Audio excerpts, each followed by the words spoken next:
Okay, for this last stream here, we're going to look at some problems from chapter 21 and 22. Problems that I assigned from the textbook. Just look at how would we go about thinking about these.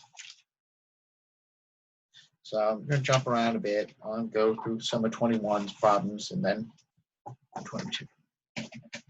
Just trying to show the brain function that you need for this elasticity to solve these problems. Like 2148. We have actually, you know what? Fuck drawing this. I'm going to try something new. Actually, stop share. Stop share. I'm going to try this up.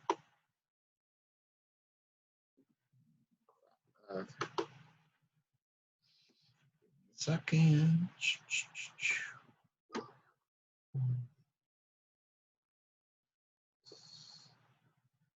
Marvin sketch.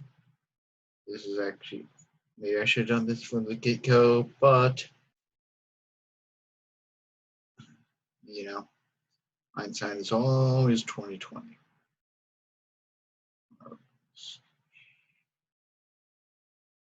Find it.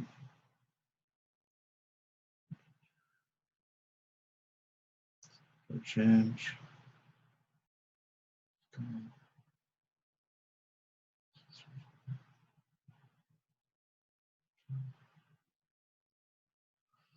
Where is it under?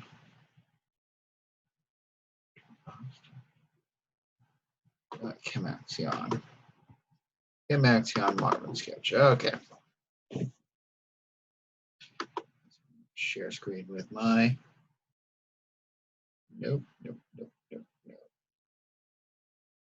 Okay, let's see. Let it open. Let it open. Should be this one. So, relative amount of time.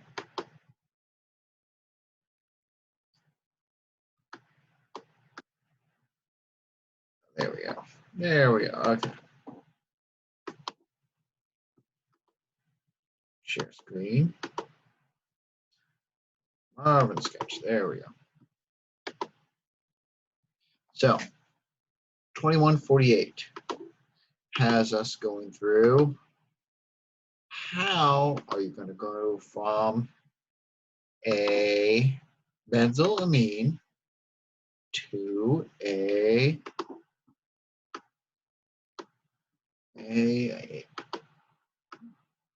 benzylamide?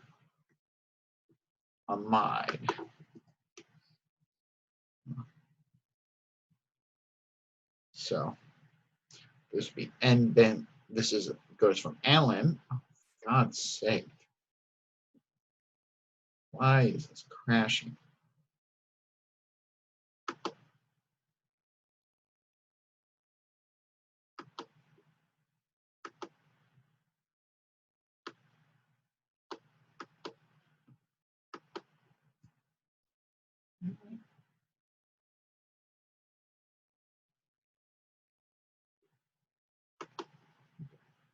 Okay. Let's go.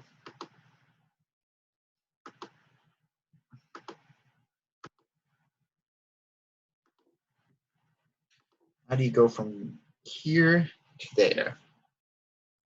So what are we doing? Well, we're adding a carbonyl group onto there. By itself, it's not, I mean, there's many different ways to add it onto there. You got to think about it actually the opposite way. Because really what you're doing, you're not adding the amine onto the carbonyl, you're adding the carbonyl.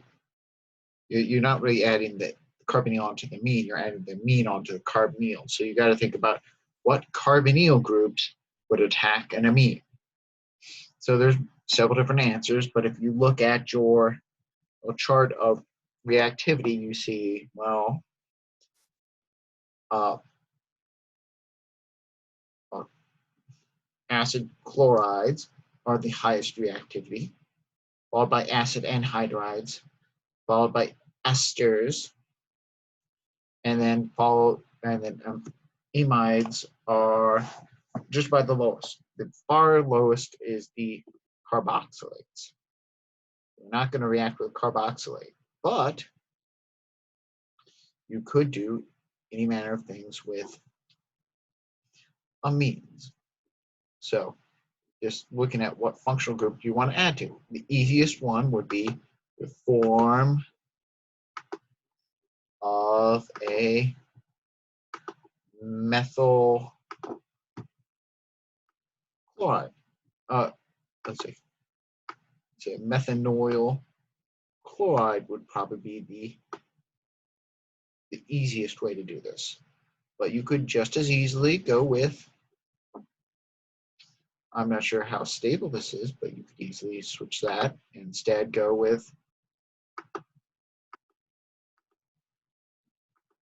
could easily exchange that and say, instead of that, highlight just this. Instead, go,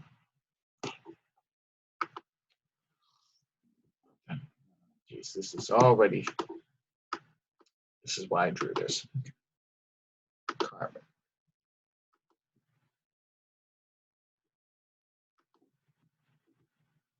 Oxygen. You could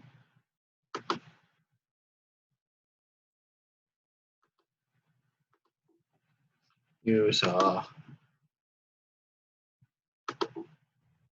say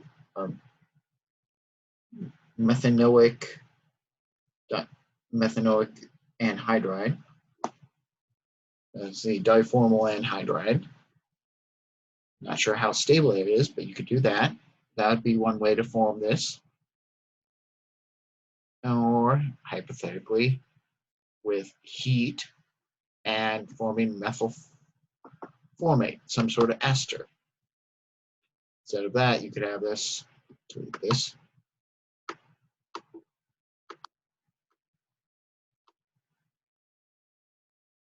Methyl formate ester. All of these ways could be used to react and add this carbonyl group. So we're looking, what have we added and what methods can we go about adding that? So the only one that's really tricky on the 48 is assigned B, C, and E, is B, where we go from a carboxylic acid. Let's delete most of this stuff.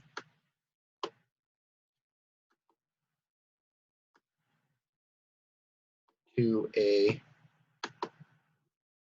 go from a carboxylic acid to an anhydride. Jeez.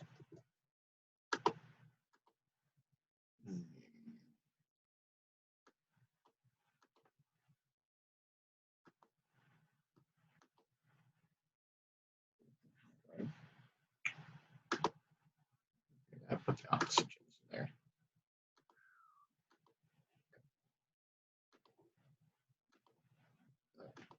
So the hardest one here, and this is the one we didn't really go over in class. Look in the book. One way is that this can add to these weird structures here. Essentially, this structure can add to the, well, this centered carbon can be attacked by the ring, by the OH, thus forming our anhydride, and we have a hydrogen transfer over to the CH2 right here. That's the only one that's really of any challenge. So you think about, okay, what do we have what do we need to form? What's that intermediate, and what is the reactivity of it? So looking at C. C is an interesting one. I'll go ahead and include C. But C is, we have a cyclohexane ring with 2 alcohols, and we want to form a bicyclic diester. So we want to look at that, and we want to go to diester. So you're just saying, like, okay, well, what is the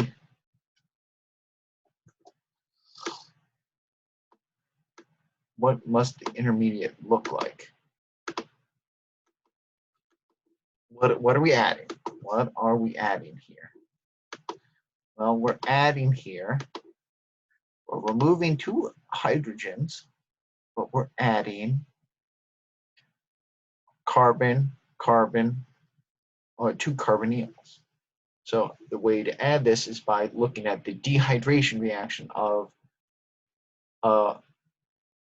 oxalic acid, of essentially a dicarboxylic acid that allows it to naturally, once you have the first one binding, form an ester. The second one is going to swing over and bind. And that's pretty easy. You need a little bit of acid to make this work, but with that in mind, that shouldn't be a problem. You want to look at, here's what I have, here's what I want, and so what is that intermediate going to look like? What is that middle point going to be? So 50 has a bunch of different ones where they're just combining things together, and you're asking, do you see retention? Do you see inversion? What do you see going on here? And so you're trying to look at certain reactions and understand this. So, for example, 50A, A, D, E, G, and H. There's plenty more you could take from here as practice, but looking at these, A has a acid chloride. I'm sure there's a faster way to do this, but that's what it is. Acid chloride adding on to a hydroxide. So you gotta look, acid chloride, very reactive. Hydroxide. So you're going to click these together. Click these together. You're going to lose a chloride, form it. And so you're going to form a ester. Are you going to see inversion? No, you're not going to lose that water. You're not going to you lose that OH. So you're just going to lose that H. So you're not really going to see any inversion. There's going to be free rotation, and you're going to look at what's going to actually happen is that and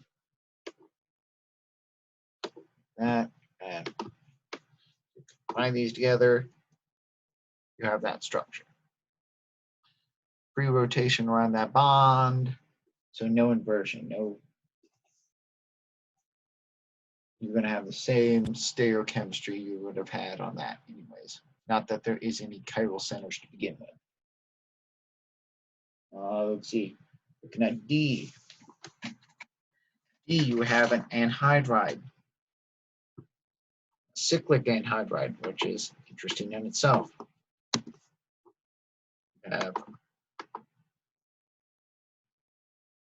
Cyclic anhydride kind of lends itself to, oh, this is going to ring open. Because the cyclic anhydride, it's going to break one way, and form acid one place and a base somewhere else. Well, sorry. Open one way, and you're going to form a carboxylic acid one way, and it's going to form a carbonyl with something else. So this NH2 is drawn in the curved arrow.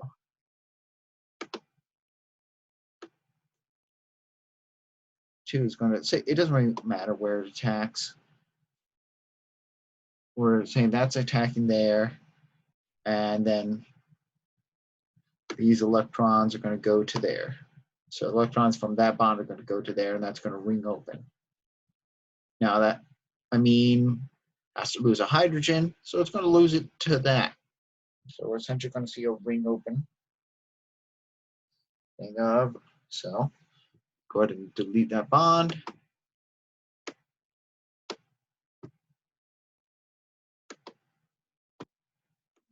This bond heat.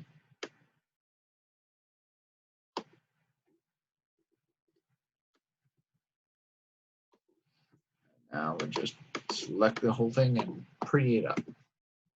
It's just going to ring open, and now suddenly we have an amide on one side and carboxylic acid on the other.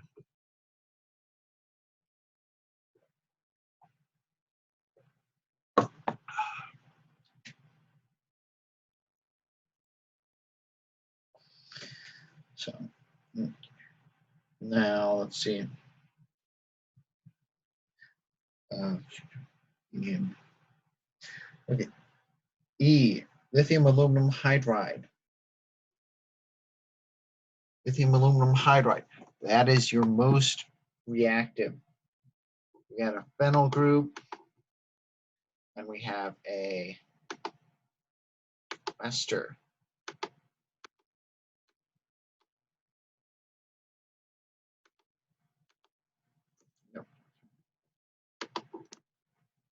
Phenyl group and an ester, and you're reacting with lithium aluminum hydride.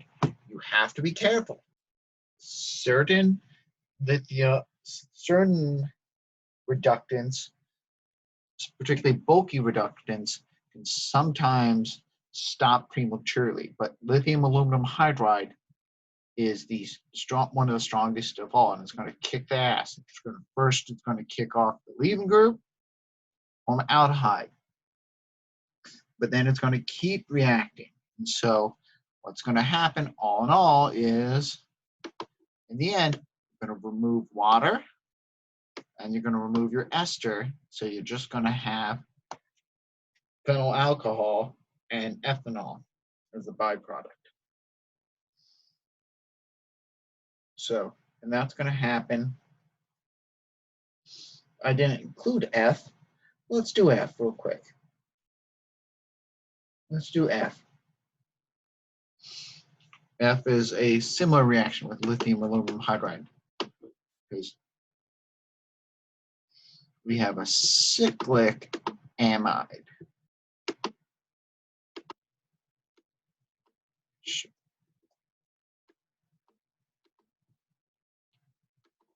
How would that look as you react with this?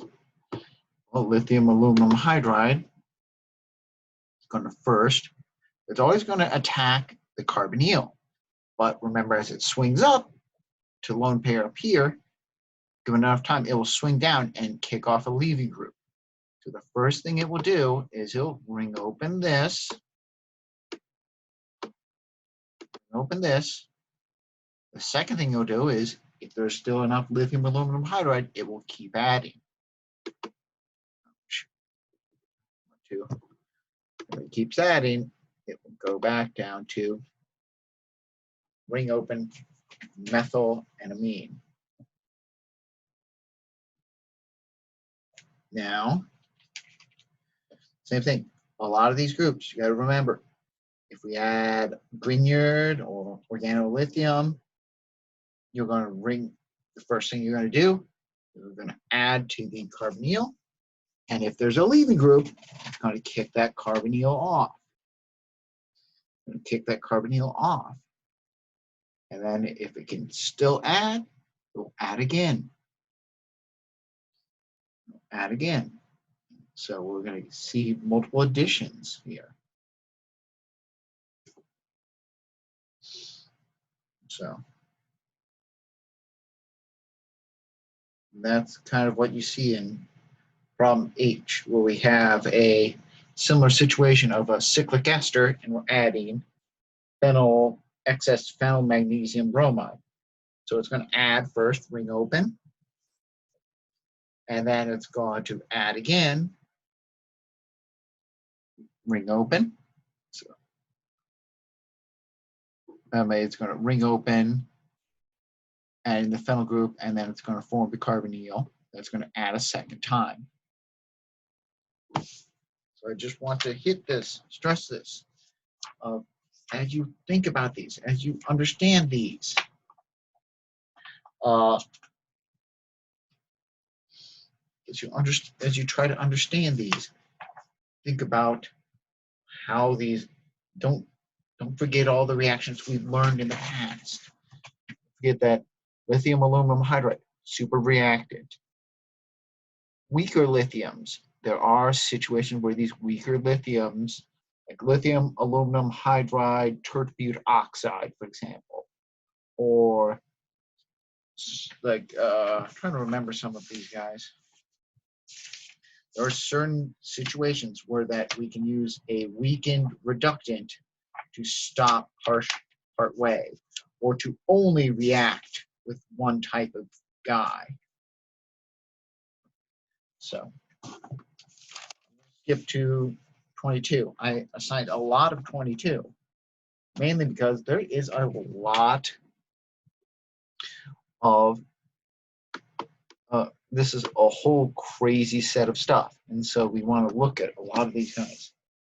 Typically, the acidic proton of these guys is going to be a proton that is going to induce conjugation, that we don't necessarily have a conjugated structure before. The second we remove that proton, we are suddenly have a whole ton of conjugation. So I want to look at two examples in number 20 first. Two examples in number 20 first. So B and D, where it's just saying which protons are lost and what structures would they generate. So the first one is just this 1, 2, let's say 1, 3 cyclohexadione or cyclohexyl ketone, diketone. But the idea here is we have two ketones right here. Where is the most acidic hydrogen? There's an alpha hydrogen here. There's an alpha hydrogen here. But in between is there's an alpha hydrogen there. So if I make this my negative, suddenly I can draw these three resonance structures. So I'm going to copy this over.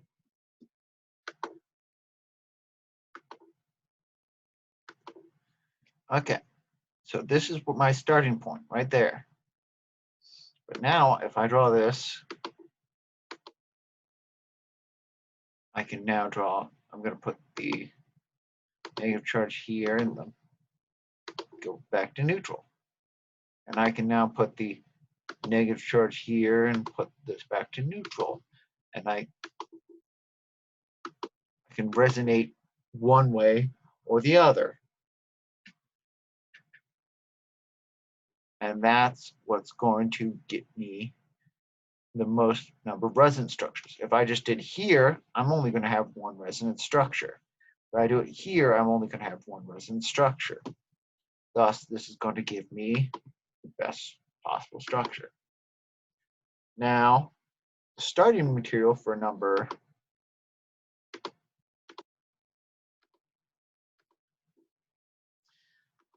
or letter D is this. Okay, this looks awfully similar because so now you'd say, well, that's alpha hydrogen. That's an alpha hydrogen. That is not an alpha hydrogen. So, oh, okay, maybe I want to go here. And you would might be right, but I could imagine a more acidic proton is alcohols, especially conjugated alcohols, will be more acidic than this alpha hydrogen. So if I put this here, suddenly, holy shit, I can just reform. I'm right there. I've made that structure. And now I can see this isomer. I'm in this conjugated transition state and this conjugated resonance state.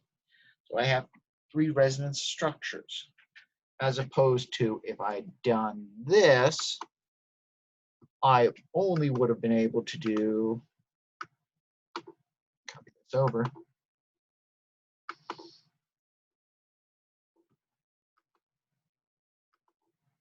I only would have been able to do this. So there's conjugation there, but I cannot move that double bond, this double bond anywhere. So I only get those 2 conjugations. So as much as that's an alpha hydrogen, I only get those 2 possibilities. This guy cannot flip over because of you'd be making more than 4 bonds to a carbon. So that really reduces the number of possibilities there. So now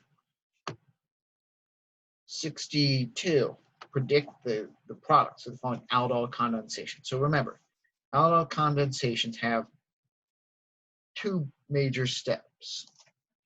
Actually, 3 major steps. Most of these guys will have 3 major steps. 1, you form the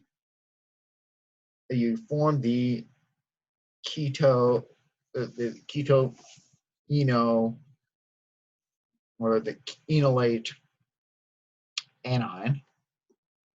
Anion attacks, and then if it's an aldol condensation, you see the dehydration part of the aldol condensation. Now, aldol attacks, you may not see a second step if it's not aldol. You may see a completely different step if it's not aldol. But pretty much the first 2 steps are always the same. We form the enolate or some sort of the reactive ester, or the reactive intermediate, and then it goes from there. Sometimes this is done with just base. Sometimes this is done in acid by deactivating a carbonyl, thus allowing another guy to attack. But so the base, the problem with bases is that as long as you have more like alpha hydrogens, it could keep going. It could hypothetically keep going. But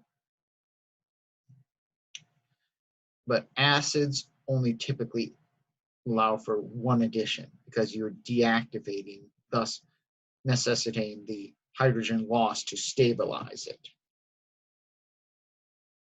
So we don't tend to keep going. So the first, I look at A is one of the first one.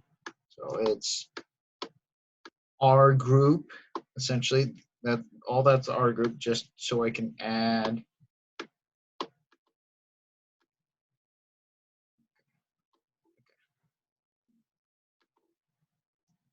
that's not there. So there's only 1 alpha hydrogen position right here. So I'm going to work my way through. Step 1. First I'm going to copy this over. Because if there is no other reactant, well, you can always react with another molecule of itself. That's the problem with Grignards. Remember, Grignards, if there is a acidic hydrogen on your molecule of Grignards, it's going to self-react and you're going to screw yourself over. So we always have to protect acidic groups. The same thing's true with aldol condensations and all types of condensations. If there's a carbonyl on there, and you kind of have to have carbonyl to do this reaction, you're going to see this self-reaction, unless you can prevent that some way or another. Like put one guy in excess and have no alpha hydrogens on the other guy. So step one, form some sort of charged alpha enolate. Step two, we're going to have this particularly strong nucleophile attack my electrophilic carbonyl position, 1-1. That's going to form there. I'm going to just draw this arrow here and put that. So that becomes neutral. That becomes negative, swinging up. Now, technically, this gets pronated. It gets pronated because first the base attacks, forms water, then the water pronates that. Then, so that's step two. Step three is our condensation. This gets lost. The electrons go from this bond to this guy, essentially reforming our bond. So we lose our water and we form the double bond. Pretty that guy up. There's our reactant for A. So we're essentially, what happened? Self-reacted, combined together, and we have now a diketone, which is the result of our aldol condensation. Now let's look at letter D and letter F. We'll skip straight to, well, actually, we'll do C and skip D because that's maybe more interesting. They specifically say two equivalents of phenylaldehyde or benzaldehyde, two equivalents of this. So we have acetone. So, and in the presence of base, step one, we form our alpha hydrogen. We depronate our alpha hydrogen. Alpha hydrogen attacks. To form that. And then we depronate that to form this.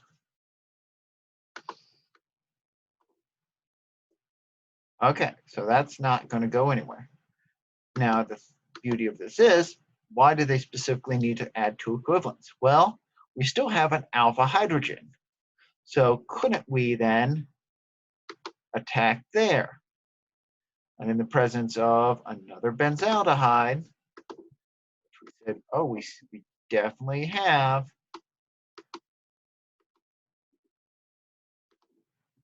We could say, oh, then this has to attack to there.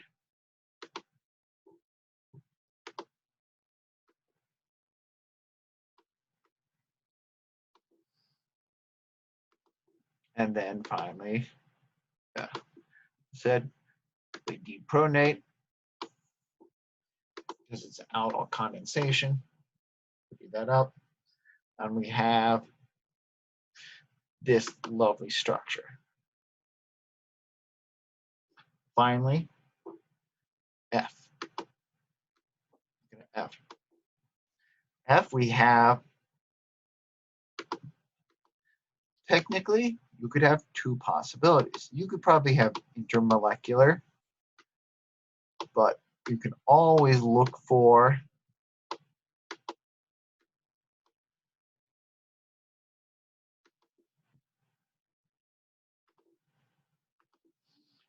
can always look for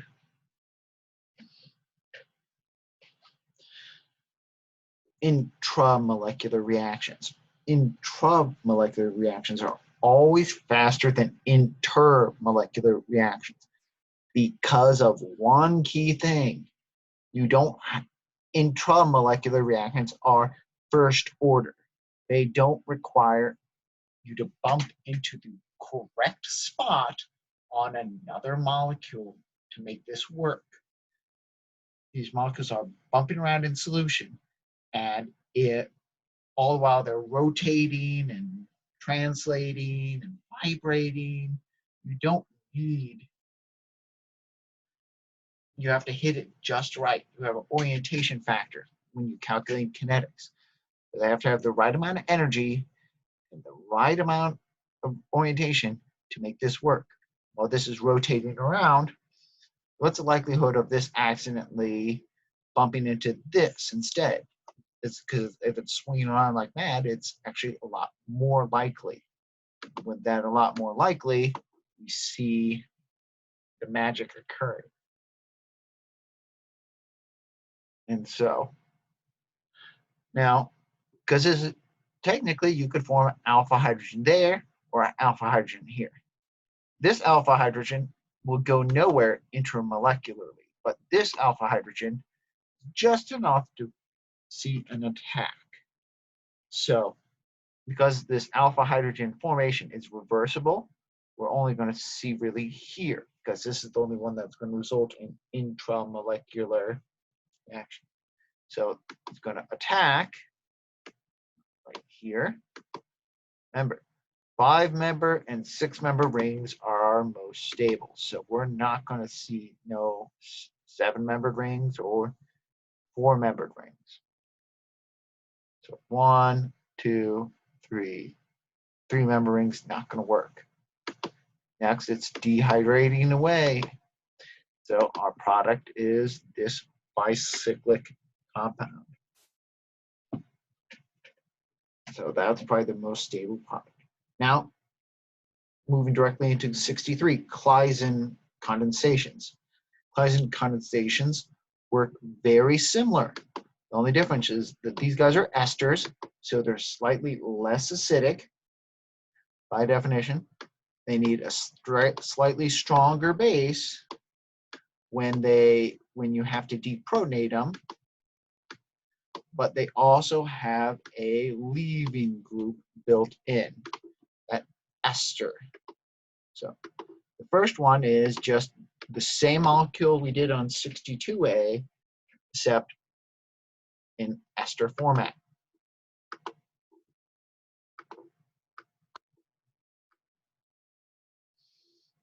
Okay, so we use our strong base, our methoxide.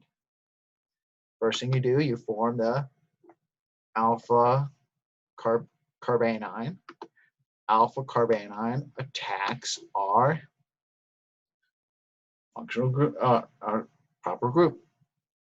Now here's the thing. As we do this, swing it up, put that positive back where it belongs. Now this lone pair is going to swing back down, kick off the leaving group. So instead of forming a condensation, we're instead going to do like the standard Grignard type thing where we kick off the leaving group. So now we have a keto ester instead of a ketene. Instead we have instead of alkene ketone, we have a keto ester. So we kicked off our functional group and kicked off our leaving group, and everything else is kept the same. Now this one's a little bit trickier. This C, it's a say Dieckmann. So this one is, we're looking here. Dieckmann was a they are, Dieckmann was a type of cyclization. Once again, we have a functional, we have a ketone,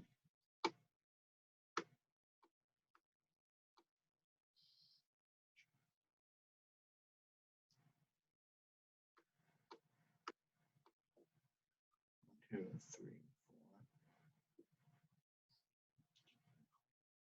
four, one, two, three.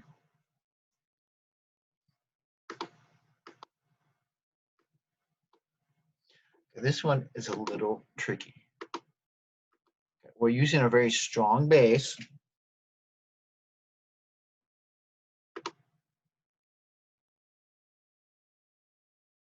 We're using a very strong base. So we could depronate either place. So we might actually get two products, but one of these might be a little bit more preferred. So we could either have, our 3 points are either that guy. Oh, let's just highlight them if I can. That guy, and that guy. As a cyclization, we want to make 5-member, 6-member rings. So let's look at that guy would be 1, 2, 3, 4, 5, 6, 7 away. That one's actually probably not as likely. This one will be 1, 2, 3, 4, 5. And this one's going to be 1, 2, 4, 5. So each of these are going to make a 5-membered ring. Just based on the expected basicity or acidity of those carbonyl, of those alpha hydrogens, let's go with the carbonyl alpha hydrogen first. Look at what product this would be. So if I did this, then this would tack here. So I'm going to cyclize this. Okay. Okay. Fix.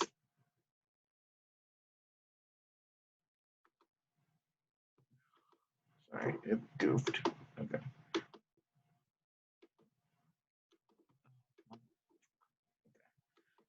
Goofed. Okay. Would have that. Oh, sorry. Nope, not quite. Have that.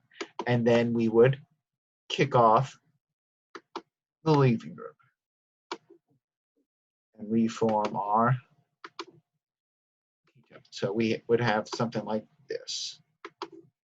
So this would be what would form if we went with the reacting on the alpha carbonyl. The other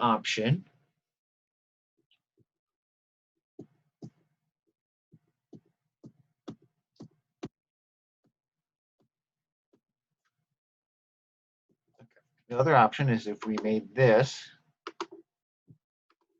and attacked here.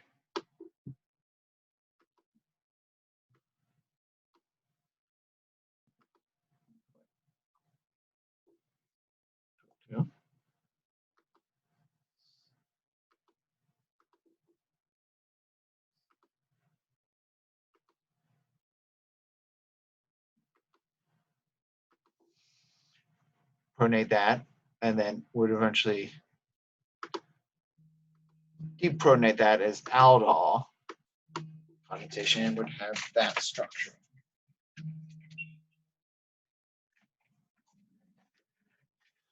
So looking at that, those two are possibilities.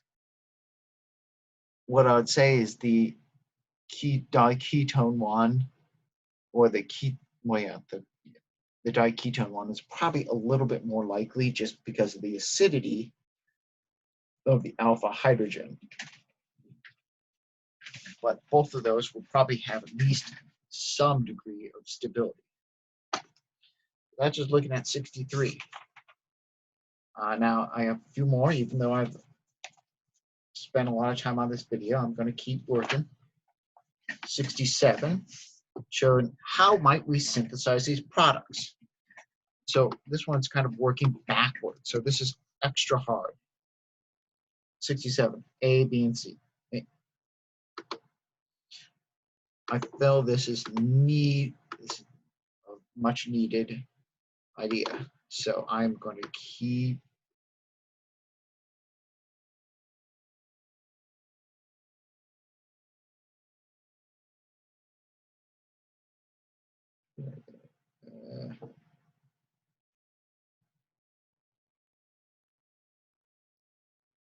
there we go. That alkene. Okay. Okay.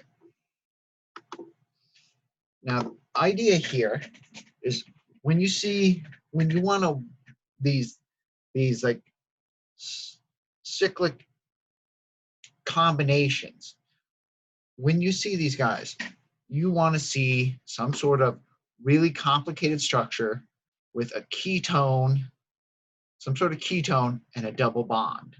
Ketone and double bond, those are dead giveaways. The idea here is this double bond is going to be one of the new bonds formed. In fact, that double bond will have replaced the double bond will have replaced our ketone. That'll be the thing that's attacked. That the ketone will have replaced one of the carbonyls. So what we got to think about here is how would we have formed this? Now, when we see a bicyclic compound like this, so right here, when we look at this, before we do anything else, we know that, see if I can draw an arrow.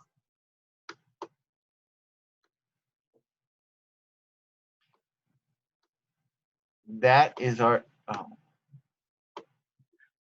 alpha hydrogen. The point closest to the carbonyl where that double bond is. That is our alpha hydrogen. One of the things we got to think about is if this was just like, I'm going to copy this over so I'm not totally effing up my structure. If this was like this, then it's just an aldol condensation. You could do like acetone adds on to this ketone,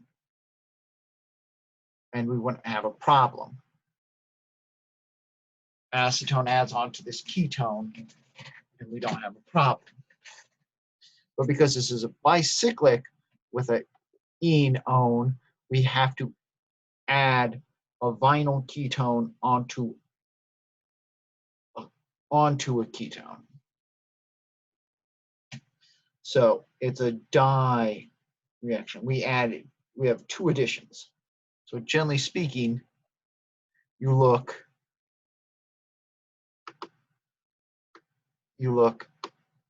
two away from the ketone. So 1, 2, there's your vinyl part of this ketone that's going to be added onto. That's another new bond we're breaking. We're taking an alkene and swinging it down. So as we're looking at this, 67A, the structure, we are making this new bond and this new bond. Because first we take it. This is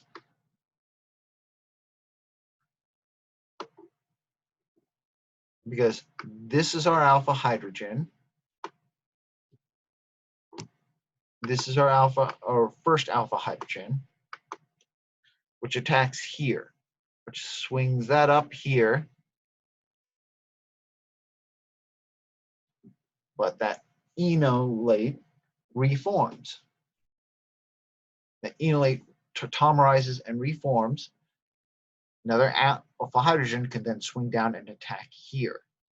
So essentially we're having, if I split that in half, I have this first compound.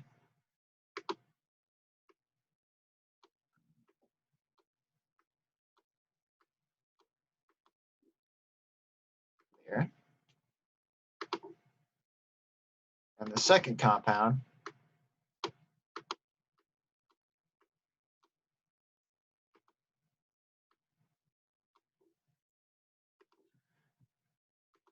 and so essentially we're having step one. Look at these arrows. Step one, this is attacking here. Then this guy is going to be cyclizing here. And so this double bond makes the first bond. This oxygen is lost, and then we keep the double bond.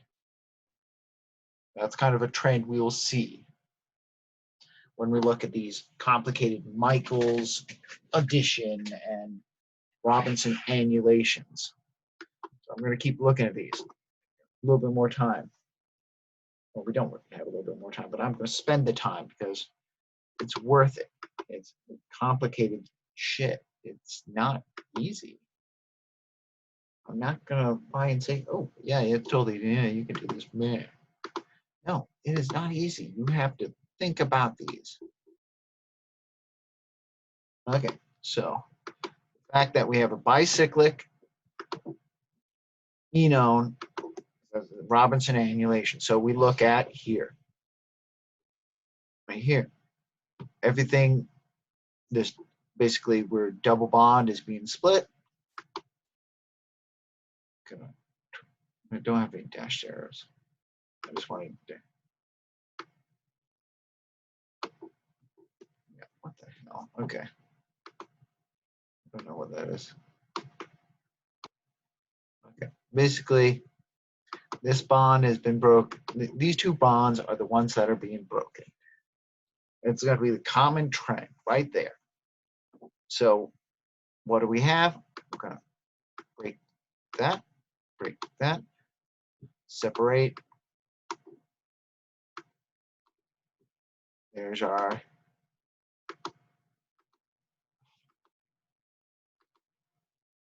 double bond oxygen.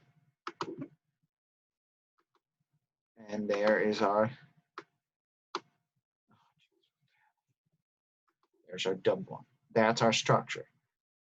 Oh, yes, we could have this guy going first and attacking there, but we actually have this guy attacking first.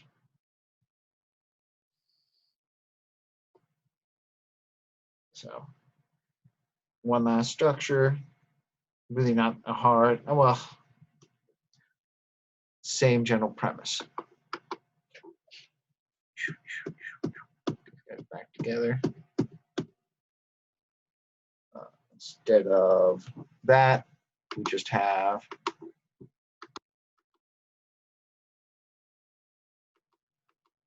that. The same general premise. Those two guys are the guys that get broken.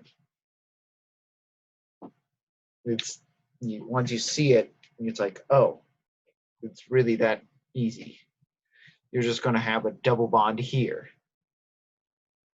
And so this is going to be a tri-substituted alkene instead of a monosubstitute.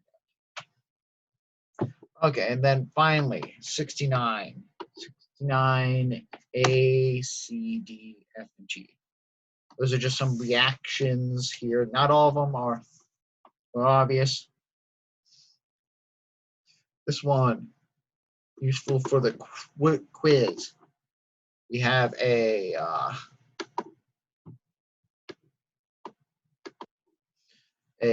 cyclopentanone. We have acetic acid. We add bromine. Bromine. Because it's acetic acid, it will only add one bromine. If you added this in base, it will keep adding to all the alpha hydrogen positions.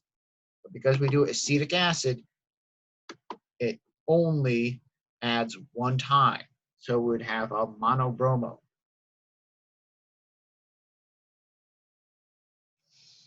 C, we have a they felt they needed to specify, but that there is one alpha hydrogen there, one alpha hydrogen adjacent to that phenyl group. They add lithium LDA, the lithium diisopropylamine. But basically, what that does is it removes one alpha hydrogen, and it keeps this stable. So ones that are really hard to remove otherwise, essentially. And then they say we add N-propylbromine. So what is N-propylbromine going to do? It's going to just be like an SN2 reaction.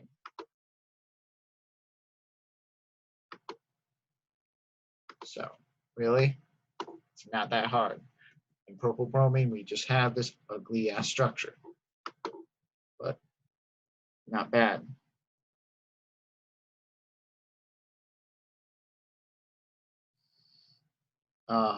D, it's just looking at, oh, I'm combining two compounds together. We have a crossed aldol. We have what, like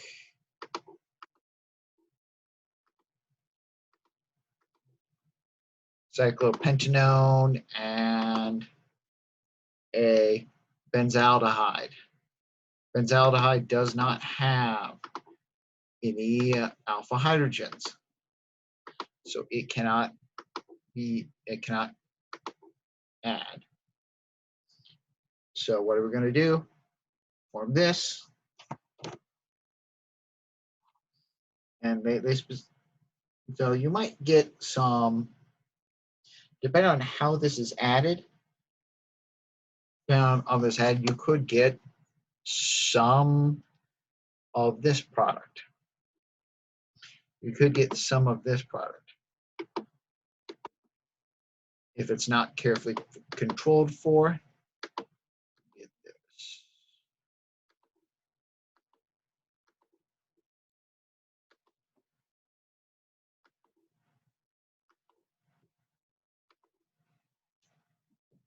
Not sure how much of that you'll get, but you might get some of that. But if you control for this, what you're going to get, you'll combine, remember, your alpha hydrogen attacks there.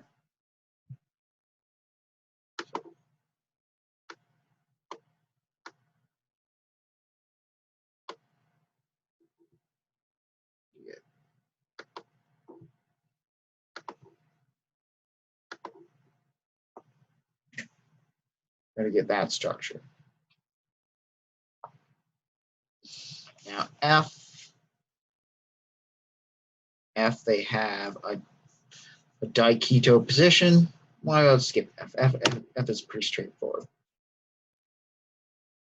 Diketo position, you can attack there. Now, well, I'll do F and G just because they're related. So they specifically say F, diketo position. We have a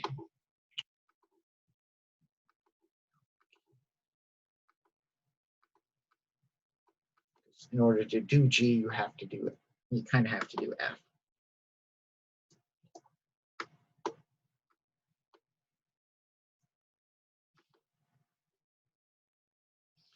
So step one, they add the strong base, attacks that position, that center alpha hydrogen. Then they add in the butyl bromide. So the product for F is boom. Oh, jeez. Nope.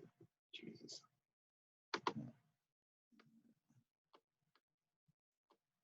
1, 2, 3. Okay. So we essentially form that. That's the first step. Now, the second step, with G, is then they add heat and acid. Heat and acid causes these diketones, especially a ketoester. The ester portions will oxidize off. and you will form alcohols and carbon dioxide. So these diketones are not always super stable. These ketoesters are not super stable. So basically what you do when you heat that, you move these guys. So now we have a substituted you have a butyl 2-butyl cyclohexanone. That's how you might form something like that. I add this functional group, and then I remove this off. So I functionalize one place so I can add this hard functional group, and then I remove that addition off. That's kind of what you need to be able to think about. You need to keep a plastic mind, something that's moldable, something that's shapeable. You want to be able to deal with this. It's not always easy. Not always easy, but that's something you want to be able to do. So keep working through these, try some practice problems, and you'll eventually get this. It's doable, but you have to be able to stop and think and reason through this. Hopefully this has been helpful, hopefully been informative. Like, subscribe, send me a shout out, I don't care, whatever. See you later.